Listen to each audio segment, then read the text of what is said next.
And now, insurance-minded speeches from Geico. It's a common expression, don't look a gift horse in the mouth. However, what if the horse's mouth is filled with useful insurance tools? This is the exact case with the Geico app. Yes, the app is free and therefore a gift horse. However, look inside the app and behold, emergency roadside assistance, digital ID cards, bill pay.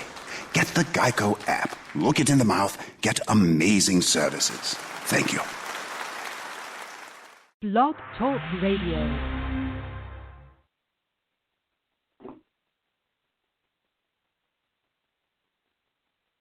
Hello, everyone. My name is Gonzalo Duran. This is Vet Talk Radio. I'm excited to announce that we have Angel Rosario from Woody Things on today. He's going to give us a little information about himself, his transition from military to business owner, and give us an update on some resources and information that's helped other members that he's come across, that's helped them transition as well. Now, before we go on to our top of the hour, I want to say thank you very much to the Patriot Radio Nation Network for giving us this opportunity to host Vet Talk Radio. It's been an honor. We've increased every episode to the veterans out there, to the civilians and community members. Please share this information, push it out there. The reason I say it is because a lot of veterans going through hardships, and information like this from veterans and community members and organizations from across the country are getting it, and it helps. So, Vet Talk Radio is meant to help the public get information and allow veterans to have a voice in the community, share stories and experiences as well as organizations from around the country to give information on what they're doing and how they can help. So let's jump into the top of the hour, and we'll be back with Angel Rosario from Woody Things. Hey, what's up, everybody? This is Dave Bray, America's favorite patriotic rocker, and you are listening to Patriot Nation Radio Network.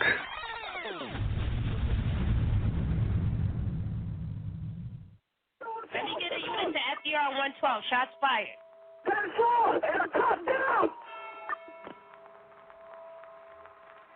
At DaveBrayUSA.com. Definitely want to check the video out. I worked with an organization called Lesman. It's a media watchdog for police officers when officers and law enforcement are being misrepresented in social media and all these different causes that are out there, sort of pushing the blame.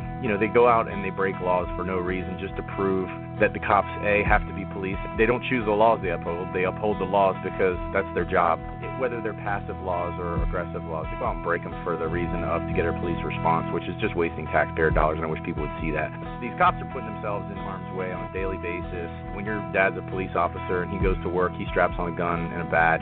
But these people are going into harm's way, and it's an honorable job. It's one of the hardest jobs, and it takes a special person. And I think in this day and age, we should be rallying behind them. But this song, Last Call, is about a fallen officer sort of giving his last sort of will and testament over the radio after he's been in a gunfight and he's hit and he's pinned down and he's not going to make it. And he just sort of gives his words.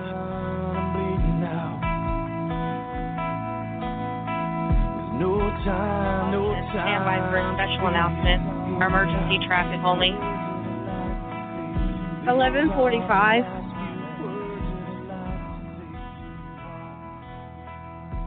Prince William calling. 11:45.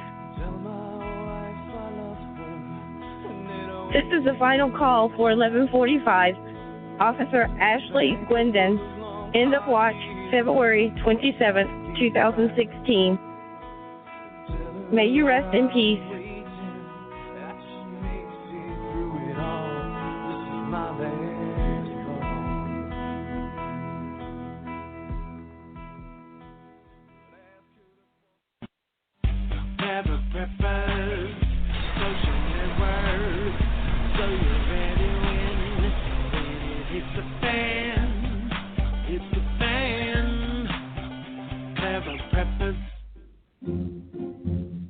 Visit TrueTexasPatriotGear.com. Buy this gear to support efforts by like-minded patriots in Texas who met at the first Stand By Me for Liberty rally. The group is lending their time and efforts to help political prisoners to let them know they are not being forgotten. Visit TrueTexasPatriotGear.com and buy some gear and show your patriotic support for those who are standing for liberty. Strange things are happening in this land that once was free. So, brother, I ask you, are you going to stand by me?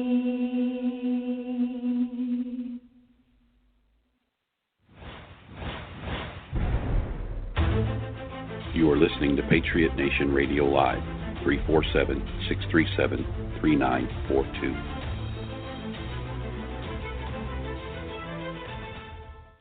Welcome back, everybody. My name is Sergeant Gonzalo Duran. I am your host for Vet Talk Radio. On the line, I have the one and only Angel Rosario from Woody Things.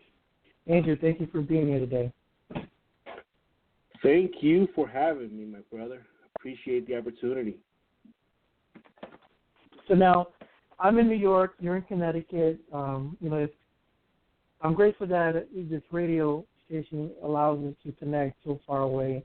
I'm hoping that individuals from the other side of the country and maybe around the world have the opportunity to listen to what a successful transition that I see that you've had coming out of the military. Now, I don't know if it was made easy coming out or if you took time to get there, but let's begin with, if you don't mind, giving us a background about your military career.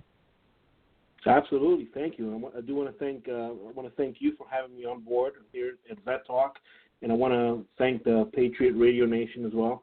I appreciate everything that they're doing, the messages that they're sharing online, and they've been doing it for a while. So it's really a great opportunity to share my story and hopefully give an opportunity to share some of the resources that may be helpful to some of our fellow veterans that are going through a transition.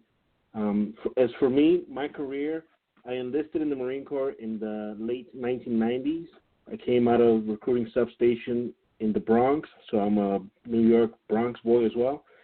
And it was pretty good. I did pretty well in high school. I went to Walton High School for anybody that's listening that's in the local area. And after graduating high school, I went ahead and enlisted. My first tour was with the 2nd Combat Engineers down in Camp Lejeune, North Carolina. After that, I PCS'd, went to upstate New York. That was with the Marine Corps Air Station. And my MOS, my military occupational specialty, my job was administration, so I was the payroll guy. I was the guy that was, making sure everybody got paid, hopefully, the right amount. And while we were up in upstate New York, that's when 9/11 happened, September 11th, which was a very sad day for our nation. Shortly after that, we started our operations to Afghanistan, to Iraq, and that's where I first actually went. My first tour overseas was with that unit. After that, I PCS'd to Marine Corps Air Station Miramar, which is in San Diego, and there was good times over there. We were with the F-18 squadron, so combat planes. And where I met you was my next duty station after that. That was in Recruiting Station, New York. I was a recruiter out of Long Island in Patchogue, New York, and I had a pretty good time out there. I professionally was one of the most challenging tours, but it was also one of the most rewarding. Hopefully, I made an impact in our community and a lot of the young men and women that I had the fortune of working with and leading throughout my time. My transition began while I was in recruiting duty. I tore my rotator cuff while we were doing some training down at the headquarters station. And at the time when I tore my rotator cuff, it was taking a couple of months to recover. And I remember shortly after I got hurt, UFC heavyweight champion Cain Velasquez, he got hurt as well. And the same injury, rotator cuff, and it took him 6 months to a year to recover. And I remember thinking, man, I don't know if I want to do all this hard work, get healed up, do all these surgeries and stuff like that, and then at the end of the day, I could still, get hurt once again and be ineffective for leading my troops and stuff like that. So that's when I decided to start looking around at what are some of my other options. Because at that point, I had already been in for over 11 years, and I thought I was going to do a whole career in the Marine Corps, do my 20 or 30 years and then retire. But then when this happened, to put a couple of different things into perspective and made me realize that I needed to look into something else. My next step after that was I started looking into different opportunities, and I started a job in the government. So it was a Department of Defense job, and I started as an intern. And something I want to point out to my fellow veterans that are in here, that are listening, if you see a position, if you apply for a federal job, and you may notice that they may have an internship position, don't be too prideful to think, oh, man, this is something, I don't want to start as an intern. I just did, 8, 10, 12, 15, 20 years, and I don't want to start over at the bottom. There are a lot of great benefits to start in the whether it be in civilian world, private industry, or in public industry as an intern. The internship program that I was able to, interview for and get qualified for and got accepted into, it was a paid internship, and it was maybe a little less than half of my salary while I was in the service. So it was a little tough to get started, and you have to do what you have to do to make ends meet. You have to take other jobs, and just leverage your time wisely, and then try to do the best that you can for yourself and your family. At the time, it was myself, my wife, my 3 kids, and my oldest kid was about to go into high school. So, I have some pretty older kids that I need to make sure that I'm providing for. During the time that I was in the internship program, the way that it works for my agency is every year you earn a different promotion or another promotion as long as you are completing all of the training opportunities and your job performance is up to par. So if you're doing your job and you meet all the requirements, then you have an opportunity to get promoted. And I'm happy to say that over the last 6-7 years, I've been able to get promoted 4 or 5 times, and I'm in a pretty good position right now. They've gotten me I'm out of the internship program, and now I am in a major defense contractor, and I oversee contracts. And this is a good opportunity for a 30-something-year-old kid from the Bronx. After transitioning, that's a beautiful story. Go ahead. Yeah. Well, now, so from my understanding, you're a family man. While you were in the service, you had an injury, so it cut your career short, and then you had to come up with another plan. You took your, I think the right word should be your tenacity to push forward, and with that, what you said, you took a hit and pay cut to get your foot in the door for something with possibility, with career building, just like in the military. And then, absolutely, while you were doing all this, I'm assuming you took advantage of your educational benefits, because taking a hit and half pay sounds pretty rough. It was. You're a very smart man. Absolutely right. So, the type of person I am, I don't like tooting my own horn, and I don't like using anything as a crutch. So when I ended up joining the federal job that I have now, I understand that I came in as a veteran, and there could be the perception that the only reason someone like myself will get the job is because I was just a veteran and that's it. So part of the deciding factor for me to enroll in school immediately after I got out of the military was, it was twofold. The first fold is I wanted to make sure that I earned my BAH, so I got some basic allowance for housing, some money, the stipend that you receive to go to school.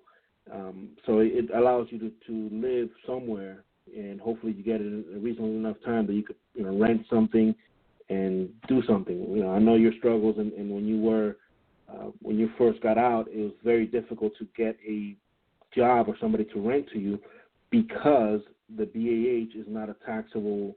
Wasn't a taxable income, and there was no way that they could verify that you had some type of income coming in. So since I had the other job, they just based it off of my job, no matter how little I was making. I was commuting. I'm in middle of Connecticut, and I was commuting to New York for school because I wanted to get my degree in business management, business administration, business management. So I ended up earning my bachelor's and my master's out of a school in New Rochelle. And there was another one in the Bronx, New York. It's called Monroe College, for anybody that's local. So I went to Monroe College, earned my both degrees, and that also helped me, get promoted in this field because I had military experience, I had a college degree now, and I'm doing pretty darn well at my job. I'm trying to, learn as much as I can, which is something that you learn, like you said, tenacity. You want to make sure that you're the best of the best. Everybody that's listening to this, if you're in the military, you at some point wanted to be the best of the best, and that's how you got promoted while you were in the service. And I believe that those are some of the traits that help carry you over once you're out. So now you are a veteran, you're going to school, and you're working internship, and you progress. But with this, you have a lot of traveling. Plus, you have a family on top of that. Where does Woody Things pop in? How did that come about? How do you find the time for it? Where did it pop in from? Because you're doing all these things, and you're doing another entrepreneurship, and it sounds like you don't have any time for yourself or even sleep. It's you hit the nail on the head. So as I was going to school, one of our projects for graduate school, was to come up with a business plan for a profitable business. And at the time, my wife was dabbling in some. She was making wooden items on a Etsy store. Etsy is an online marketplace for handmade items. So she was making a lot of wooden decor. One thing that we do in the military, especially in the Marines, is whenever you retire, your unit, your command, your peers, your friends, they're going to give you some type of award or maybe a plaque or something like that. A lot of times it's personalized with some of the characteristics, like, it could be, if you're a sniper, it could be something with, like, some rifles or some bullet shells or whatever, something like that, rounds. So she was doing that. She was doing her own decor. And while I was in the military, in the Marine Corps, I remember that we would always have shadow boxes and stuff like that. So I figured, hey, you know what? Part of my thesis is I have to come up with a creative business plan for a business that's profitable. So I started just putting together a business plan for how to run an online woodworking workshop where you cater to a military, so that you create items, shadow boxes, and stuff like that, and that it can be profitable. Sure enough, by the end of the semester, I passed with flying colors, and I realized, man, this is actually a good plan, and if executed correctly, this could be a very good very good source of income. And sure enough, that's where we began with Woody Things, which is Woody, WOODY Things, THINGS.com, WoodyThings.com, and we have a lot of our items are geared to the military. We have bottle openers, we have chests, we have shadow boxes. Most of our stuff is personalized, and we've shipped orders out to Japan, overseas, here in New York, California, Texas, Louisiana, all over the states. We have a little map with the pins of everywhere we're selling. But we're very fortunate. That's how it began. We started this weekends and evenings. I was going to school during the daytime, going to school full time, working full time, and at the same time on the weekends, whenever you have a little break or two, I had the support network that I was able to venture out and promote the business and be able to make it successful. And right now it's earned profits of 50% profits year after year for the last 5 years. So it's, we're doing something all right. Yeah, that sounds like it. Now, you have the support of your family, which is incredible, which I'm glad to hear that you had on your way out. You used educational benefits to supplement already an income that you had lowered because of your job, the internship coming up, but you used your know-how and what you were doing already to progress with your entrepreneurship. It's just fortunate that it just worked into that way. Now, did you have any veteran benefits that helped you with your employment or the entrepreneurship? I did for both. So for my employment, I'm pretty sure one of the conditions or one of the deciding factors that helped me land the job was that while in the Marine Corps, I was utilizing a lot of contracting experience for contracting recruits, and whenever we were conducting policy reviews and conducting inspections, I had experience with dealing with that sort of thing, which is what this internship was about. It's about policies, procedures, contract enforcement, compliance, and that type of stuff. So the military experience. So you found out something. I'm sorry, I didn't mean to interrupt, but you found something where your skills in the military had a job position. Okay. Absolutely. Yep. And it turned out to be a great opportunity. So it wasn't part of a veteran hiring event, but the fact that I had that experience helped me out. Now, going to school, I did have a lot of the veteran programs and a lot of veteran benefits, such as Sailors and Marine Corps Opportunity. What is it called? SOCMAR. Sailors and Marine Corps Opportunity Act, or something like that. It's a program where they look at your military experience and they apply that and all the different courses that you've completed, MCIs, the Marine Corps Institute classes, any courses that you completed while in the service, and they give you college credits towards that. So they see how many of those are ACE accredited, which is the American College of Education, or American Credit Education Program. They look at all your different credits, and then you're able to start with nearly an associate's degree or something like that, which is pretty good. It cut down the time that I had to travel or to complete so that I could do earn the degree. And what about for your entrepreneurship? Did you utilize any benefits from any programs for the maybe VA or maybe nonprofits or any outside programs to help you with that? So for my business, I did not, just because I wanted to. No reason. I just didn't want to. I didn't want to rely just on looking for the different opportunities. And there are a lot of great opportunities out there that I think people should take advantage of. But I did not personally use it. What I did, though, is as soon as I got out, one of the first things that I did, I got out on a Sunday, and on Monday, the first after that, I started looking at, I started looking beforehand, but the day after, so the Monday after I got out, I went to the DAV, which is the Disabled American Veterans, so DAV.org, and they're a nonprofit that helps you with opportunities for setting up, whether a lot of different opportunities. So what I did is the day after I went ahead and started my VA claim just to ensure that I start the ball rolling. And that didn't kick in for another 23 months after that. So I was diligent. I went the first day that I was eligible, the next day after getting out of the service, and it still took 23 months, so 2 years, before I started getting any of the benefits or any of the monetary compensation or anything like that. So the DAV is one resource that I used. And if I had not used them, it would have taken even longer. But they did it right. They did it right the first time. And they mentored me and guided me through the whole process, which is something that once you get out, it definitely helps out because you don't have a lot of people, a lot of different organizations that are out there to help you, to stick up for you, and to make sure that you're doing things. And once we're in the military, there's always a checklist. There's always a rigid way to do something. Once you get out, it's kind of scary because you're on your own. But this softened the blow.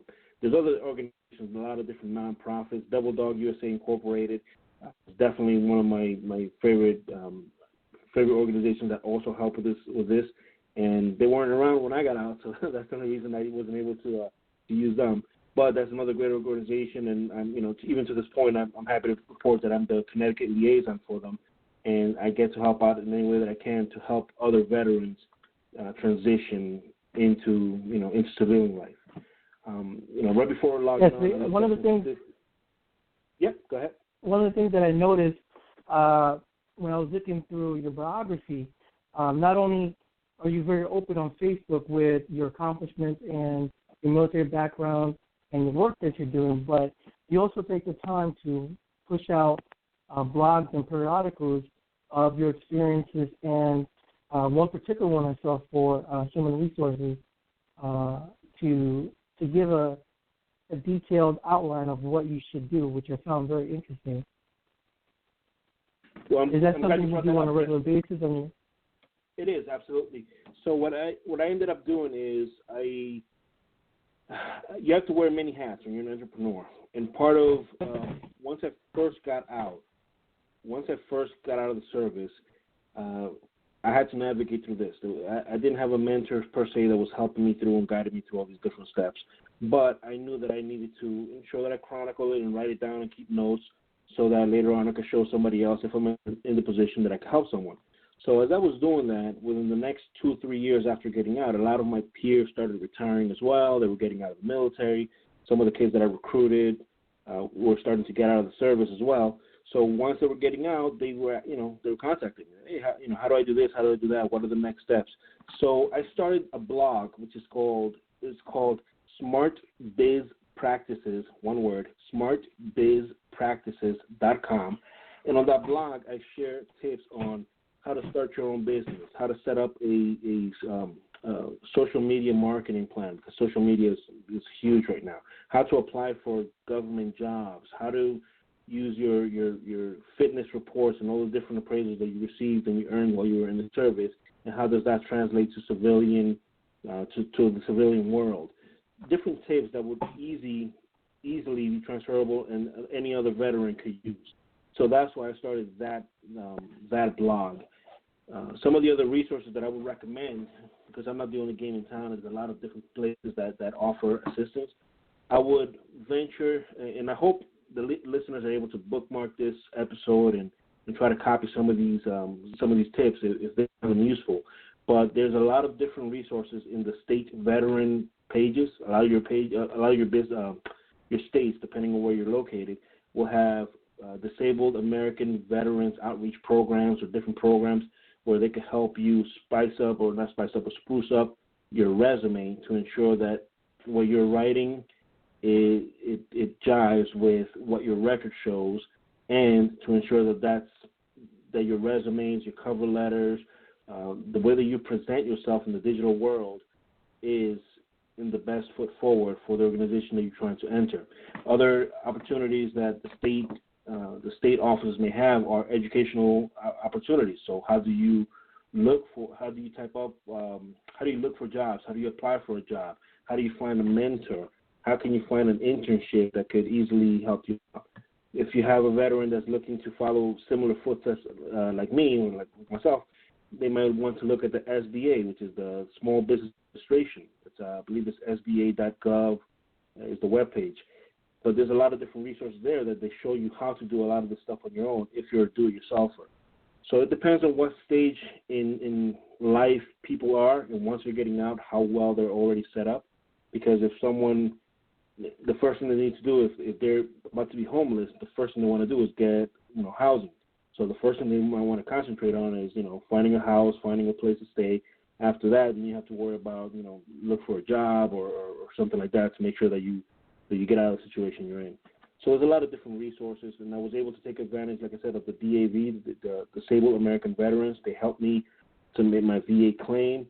Then I used my, once I did that, I had my rating, I was able to apply for a VA loan. I purchased a house, and that helped me keep my bills down because I was paying more for rent than I was for owning a home. Now I know owning a home is not for everyone, but these are just different ways that you can capitalize and use some of the benefits that you have to help you propel forward to where you want to be. Well, Angel, I want to thank you for giving us all this information, for being such a great role model for the veteran community. Like you mentioned, there are people that have struggles like myself when I got out. It's great to hear good stories and to let the listeners to know that, it's not a charity that's being given. It's just a different form of assistance. So absolutely, if you can give us the information to Woody Things again and contact information so they can check out your Facebook and website as well, I'd appreciate it. And then I just want to say thank you again. Absolutely, my brother. Appreciate that, and appreciate the outro. Like you just said a couple of seconds ago, you mentioned that we're not looking for charity. Veterans, once they get out, they want to ensure that they earn everything they have. They've earned it simply for signing up and putting their life on the line, and for taking an oath of enlistment or a commission. So with that said, it's very important that we continue to take care of our veterans. And when you're in a position that you've quote unquote made it, if you can, the challenge that I would have for any veteran that's in that position is please mentor somebody else. Try to reach out to others. What I'll do for this, for Vet Talk, if possible, if you guys are interested, is follow my, go to smartbizpractices.com/vet talk, one word, smartbizpractices.com/vet talk. And in 1 hour from now, we'll have a different page up there with all of these different links, all the different resources that we spoke about, a lot of the different points of contact and things that you can do, some of these tips, so that any veteran that's listening to, whether it be today or it's, 3 years from now, 5 years from now, so they have somewhere to start and hopefully a nice little bit of information. I know there's an overwhelming amount of information out there, but if we give them a little more, I'd rather them have that than nothing at all. And one key point you asked me earlier, Duran, if I could offer something that would help out. Networking is crucial. Networking is what allowed me to get to where I'm at. And networking to me doesn't mean just handing out a whole bunch of business cards and collecting business cards. To me, it means building rapport. Start now if you're still in the service. Start right now. Talk to your buddies, your roommates, whoever, whatever. If you live in the barracks or if you live squad, wherever you live at. Make sure you start networking now. Exchange phone numbers. Ask your friends, hey, what does your family do? What do you do? What's this? What's that? Because you never know what connections and what links your fellow Marines, sailors, service members, whoever they are, you never know what links they may have. You may have someone that owns a nonprofit, and maybe you want to go into grants and how, small managing businesses, something like that. Or perhaps you want to be the next great archer, and somebody that owns a sporting store. Maybe that's your way into it. So network, find out, ask your peers. What do they have to offer? Not what to offer, but what kind of information you can get from them. What do they do? What they're about? How can you help them once they're getting out? If they're getting out before you are, and utilize that. LinkedIn is another great opportunity. Go into LinkedIn. Join groups in your area of expertise. So if you're S4, which is logistics, perhaps you might want to look into the National Logistics, Association. I'm part of the National Property Management Association, NPMA. We do asset management, and that's another way that's where you see some of my articles. I write for that publication, and every so often I've been, lucky enough that they selected a couple of my articles to be published because of my expertise in asset management. So there's a lot of different organizations, and guess what? If I'm looking for a job and I'm in an association with a lot of other like-minded professionals that are in your field, it's easier for you to get into that field because you already have that opportunity. American poet Ralph Waldo Emerson once said, "The future belongs to those who prepare for it." To me, that means that if you're motivated, you have a strong desire and a willingness to learn and to earn it, there's nothing you can't achieve. So once again, I invite all of our listeners, please go to smartbizpractices.com/vet talk. These are free resources for you. It'll take me about an hour or so to put this stuff up there, but I'll have it up there. If you need to reach me directly, I have a contact page in there. You can go ahead and just hit me up on Twitter. Just send me a tweet. It's AJROS02 on Twitter, AJROS02. You can find me on LinkedIn under Angel Rosario. And you can also go to my business page, which is woodythings.com, WOODYTHINGS.com, and you'll have my contact information in there as well. Thank you, Gonzalo, for having me on the show. Thank you to the Patriot Talk Radio Network, and you guys are doing amazing work. I want to thank you for everything that you're doing. You guys are doing an amazing job for myself and for our veterans. I tune in every week. Thank you very much, Angel. And I'll send you a link for a nonprofit organization that gives you veterans 1 free year of premium service for LinkedIn. Absolutely. Thank you very much. I appreciate that. My pleasure.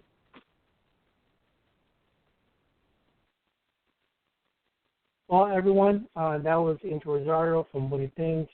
Once again, he's an inspirational veteran who had bad luck at the end of his career, but with tenacity and hard work, pushed himself to be the perfect role model, I would say, for us veterans to emulate. We're going to go to a song from Veto G, the one and only, Can't Live. That'll be about 3 minutes and 28 seconds. And right at that, we'll cut off. I just want to say, everyone, we'll be back next Wednesday at 7 p.m. with another guest.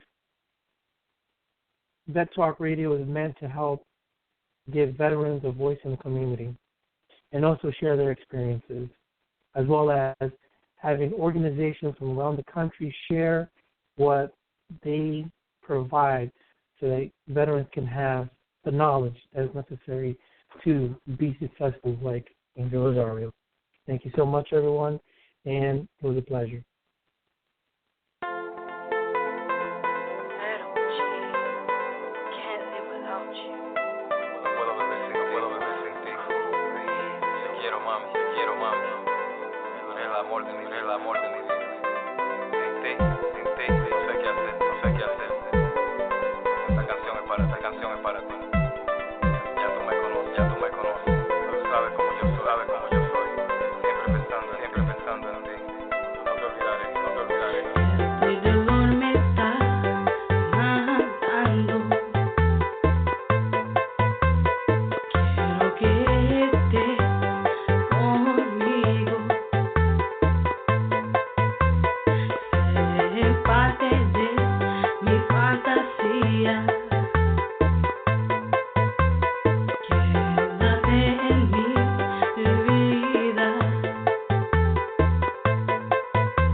Progressive presents Mindfulness with Flow.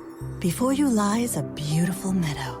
In that meadow, Progressive Direct has placed its auto insurance rates alongside those of competitors. You select the lowest rate and feel a great sense of calm. A great sense of... Compare Progressive Direct rates with competitors' rates so you can rest easy. Visit Progressive.com. Progressive Casualty Insurance Company and Affiliates. Comparison rates not available in all states or situations. Prices vary based on how you buy.